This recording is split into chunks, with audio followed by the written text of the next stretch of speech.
Topic पे चलते हैं। सबसे पहला हमारा पहला टॉपिक है एल्किल समूह क्या होता है। तो आइए हम लोग पहले एल्किल समूह की परिभाषा देखते हैं। एल्किल समूह की परिभाषा क्या है? कह रहा है जब एल्केन समूह के सदस्यों में से, हमारा एल्किल समूह क्या है दोस्तों? जब एल्केन समूह के सदस्यों में से एक हाइड्रोजन विस्थापित यानी कि हटा दिया जाता है तो प्राप्त समूह ही हमारा एल्किल समूह कहलाता है। क्लियर परिभाषा? मतलब जब एल्केन समूह के सदस्यों में से एक हाइड्रोजन विस्थापित कर दिया जाता है या हटा दिया जाता है तो प्राप्त समूह ही हमारा एल्किल समूह कहलाता है। अब आइए इसका हम लोग सामान्य सूत्र देखते हैं। तो ध्यान से देखिएगा, इसका सामान्य सूत्र क्या होता है दोस्तों? एल्केन समूह का सामान्य सूत्र होता है दोस्तों CnH2n+2। अब क्या कह रहा है? जब एल्केन समूह के सदस्यों में से, या एल्केन समूह हो गया, एक हाइड्रोजन विस्थापित यानी हटा दिया जाए, तो ये एक हाइड्रोजन हमने हटा दिया। अब हमारा देखिए क्या प्राप्त हो रहा है फार्मूला, कह रहा है CnH2n+1। क्लियर? तो एल्किल समूह का दोस्तों सामान्य सूत्र क्या होता है? CnH2n+1। क्या होता है? मेरे साथ रिपीट करिएगा, CnH2n+1। क्लियर? अब आइए हम लोग एक बात और देख लेते हैं। जब हम एल्किल समूह का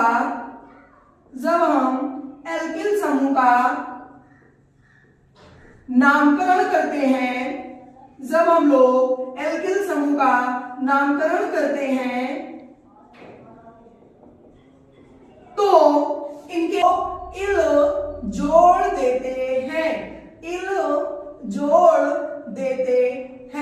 क्लियर? एल्किल समूह क्या है दोस्तों? जब एल्केन समूह के सदस्यों में से एक हाइड्रोजन विस्थापित कर दिया जाता है तो प्राप्त समूह ही एल्किल समूह कहलाता है। क्लियर? इसका सामान्य सूत्र क्या होता है? ये हमारा एल्केन समूह, हमने इसमें से एक हाइड्रोजन विस्थापित कर दिया यानी हटा दिया तो हमें ये समूह प्राप्त हुआ। क्या प्राप्त हुआ? CnH2n+1।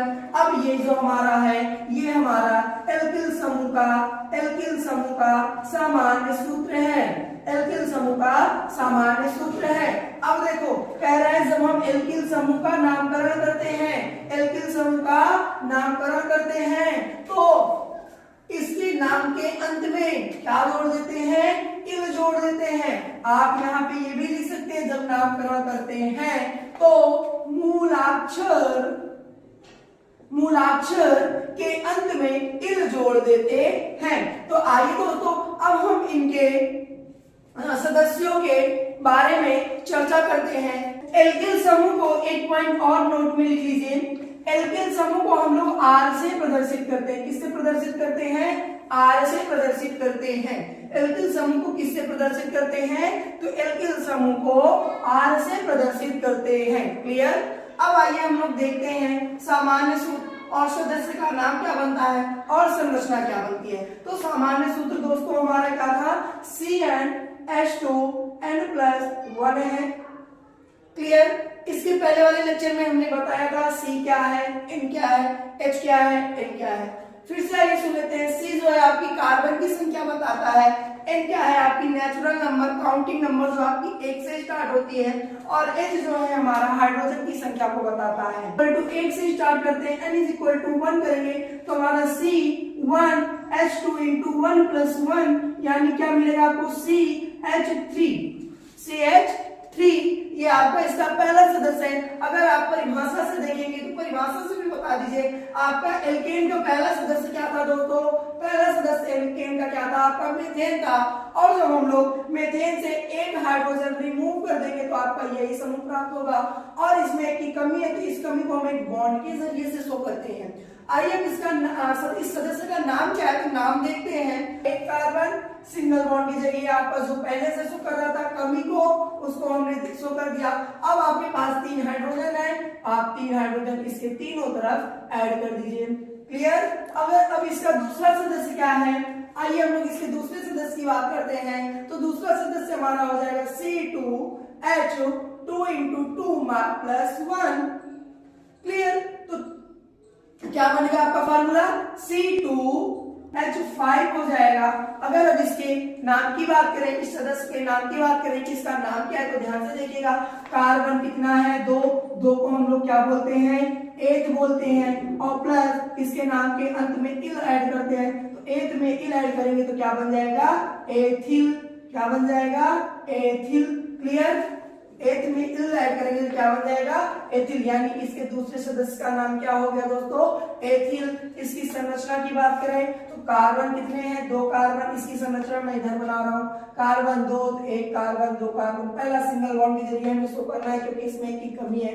फिर हाइड्रोजन हमारे कितने? 5। तो 1 hydrogen, 2 hydrogen, 3 hydrogen, 4 hydrogen, 5 hydrogen. Clear? तो एथिल की संरचना दोस्तों ये हो गई। क्लियर?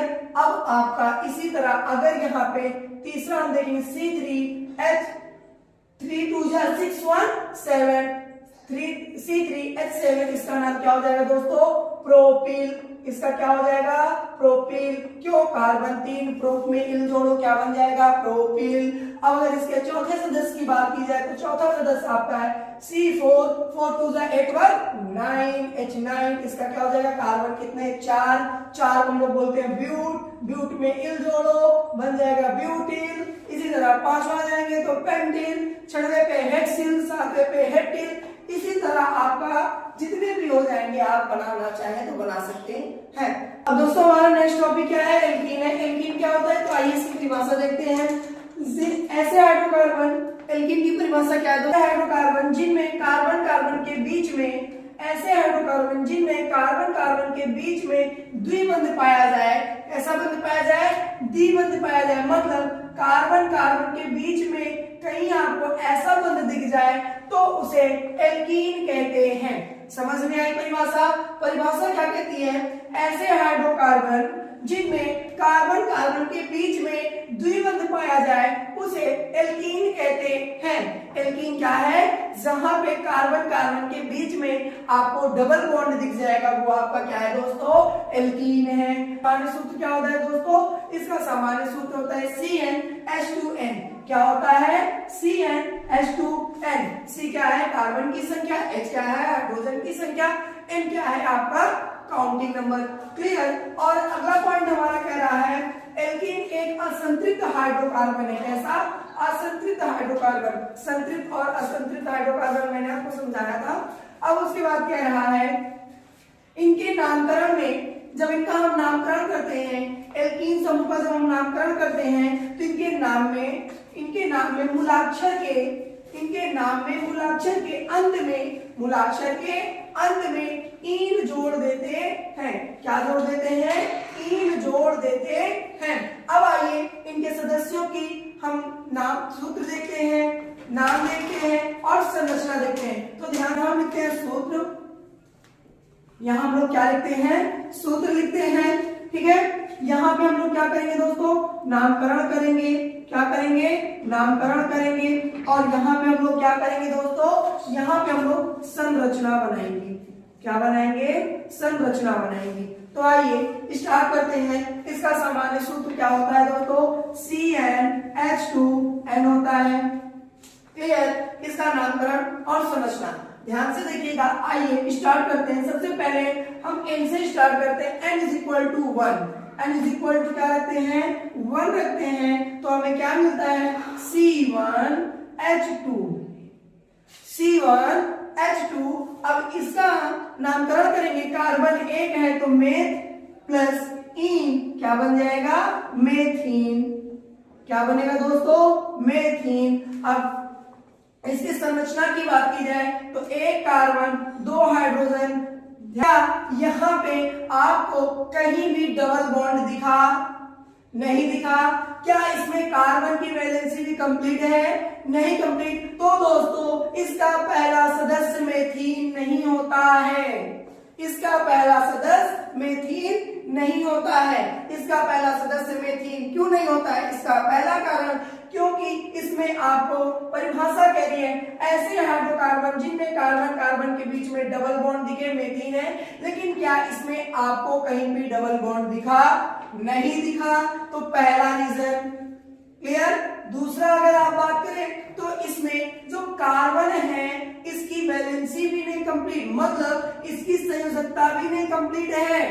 इसलिए दूसरा कारण ये भी हो गया, कार्बन की संयोजकता पूर्ण ना होने के कारण या कार्बन के अष्टक का नियम पूर्ण ना होने के कारण या क्या है, इसका पहला सदस्य मेथीन नहीं होगा। क्लियर। अब हम लोग इसके दूसरे सदस्य की बात करते हैं तो दूसरा n इज इक्वल टू 2 रखते हैं तो हम लोग क्या पाते हैं, C2 2 2 4 H4। क्लियर। अब इसके नामकरण की बात की जाए तो यहाँ कार्बन की संख्या 2 मतलब मूलाक्षर 2 है तो मूलाक्षर में क्या होता है, एथ होता है। अब हम लोग एथ में क्या जोड़ेंगे दोस्तों, इन जोड़ेंगे। जब एथ में इन जोड़ते हैं तो क्या बन जाता है, एथीन। क्या बनता है दोस्तों, एथीन। अब इसकी संरचना की बात की जाए तो आइए इसकी हम लोग संरचना देखते हैं। कार्बन हमारे कितने हैं, 2। कार्बन हमारे कितने हैं, 2। कार्बन हमारे कितने हैं, 2। तो 1 कार्बन 2 कार्बन। हाइड्रोजन कितने हैं दोस्तों, 4। इसके चारों तरफ हाइड्रोजन लगाओ, 1 हाइड्रोजन 2 हाइड्रोजन 3 हाइड्रोजन 4 हाइड्रोजन। और का एथीन है तो कार्बन कार्बन के बीच में डबल बॉन्ड लगा दिया जाए तो इसमें आपको एल्कीन की परिभाषा दिख रही, ऐसे हाइड्रोकार्बन जिनमें कार्बन कार्बन के बीच में द्विबंध पाया जा रहा है उसे हम लोग एल्कीन कहते हैं। और ध्यान से देखिए यहाँ पे कार्बन 4 इसके बाह्यतम कोष में होते हैं, एक इससे ले लिया 5, एक इससे ले लिया 6, एक इससे ले लिया 7, एक इससे ले लिया 8। मतलब ये कार्बन भी 8 कंप्लीट कर चुका है, ये कार्बन भी 8 कंप्लीट कर चुका है और इसमें हमें कार्बन कार्बन के बीच में डबल बॉन्ड भी दिख गया। मतलब इसका पहला सदस्य, आप लोग ध्यान रखिएगा, एल्कीन समूह का पहला सदस्य मेथीन ना होकर बल्कि क्या होता है, एथीन होता है। एल्कीन समूह का पहला सदस्य मेथीन ना होकर बल्कि क्या होता है, एथीन होता है। इसका मैंने कारण भी बता दिया क्यों मेथीन नहीं होता है, इसका मैंने कारण भी बता दिया। अब हम लोग अपने नेक्स्ट सदस्य की ओर चलते हैं। तुम्हारा नेक्स्ट क्या है दोस्तों, n इज इक्वल टू हम लोग क्या रखेंगे दोस्तों, 3 रखेंगे। n इज इक्वल टू हम लोग क्या रखेंगे, 3। तो C3 3 2 6 H6। अब यहाँ पे 3 कार्बन, 3 को हम लोग क्या बोलते हैं दोस्तों, प्रोप बोलते हैं। क्या बोलते हैं, प्रोप बोलते हैं। क्या बोलते हैं, प्रोप बोलते हैं। ध्यान से देखिए यहाँ पे मैंने हाइड्रोजन नहीं लिखा था, C3H6। अब इसको हम लोग क्या बोलते हैं, प्रोप बोलते हैं। प्रोप में हम लोग क्या जोड़ेंगे दोस्तों, 3 जोड़ेंगे तो क्या बन जाएगा, ध्यान से बोलिएगा, तेज से बोलिएगा, क्या बनेगा, प्रोपीन। क्या बनेगा, प्रोपीन। अब इसकी संरचना की बात की जाए, देखिएगा प्रोपीन की संरचना क्या हो जाएगी, कार्बन कितने, 3, 1 carbon 2 carbon 3 carbon. Clear. Hydrogen कितने, 6। चलो भाई हाइड्रोजन लगाओ, पहले एक डबल बॉन्ड बना लो, 1 हाइड्रोजन 2 हाइड्रोजन 3 हाइड्रोजन 4 हाइड्रोजन।